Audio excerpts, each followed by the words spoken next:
The market is expecting interest rates to rise any minute now, but could it be that that moment could be years, maybe even half a decade away? I'm Jack Otter, editor of Barron's.com. I'm here with Michael Anero, who writes our income investing blog.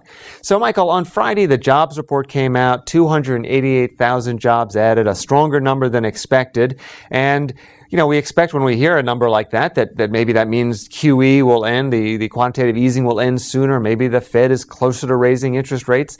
And at the beginning, the bond market sort of played along that script. Bond yields ticked up a little bit, and then that script was thrown out.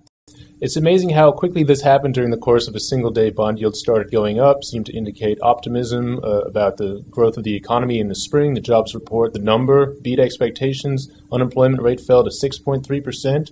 Everything looked good for about an hour. And then about an hour later, people had started to look a little bit deeper into the report, saw that the labor force participation rate continued to fall, saw that wages were remained flat, and said, hey, maybe this isn't such a great report after all. Maybe this isn't showing any kind of growth along the lines that we really would like to see at this point.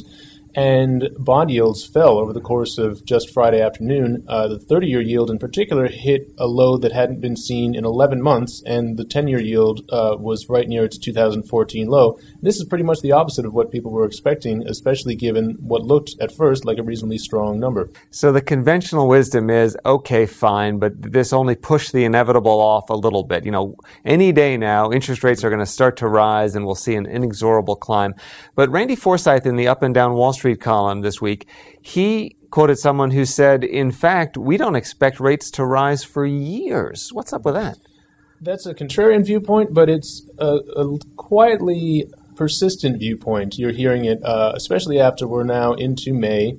Everybody expected coming into 2014 that bond yields were going to rise in accordance with economic growth, and we're not seeing that. In fact, we've seen just the opposite. Bond yields have fallen quite a bit. And every time it looks like they might take a step higher, they suddenly don't. And so you're starting to hear, again, it's a contrarian viewpoint, but people say, hey, maybe if you're looking ahead, maybe we're not going to see this kind of growth.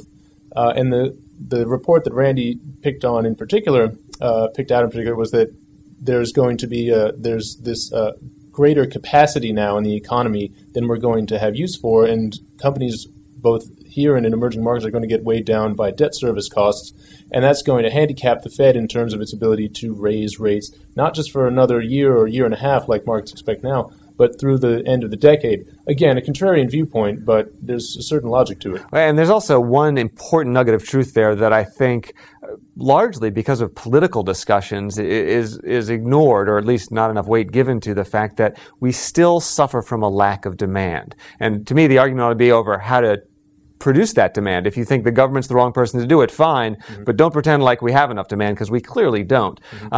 Given all this, and let's just say we don't know what's going to happen, which is hard to say, but if we don't know what's going to happen in the market, how should an investor handle the bond portion of his or her portfolio?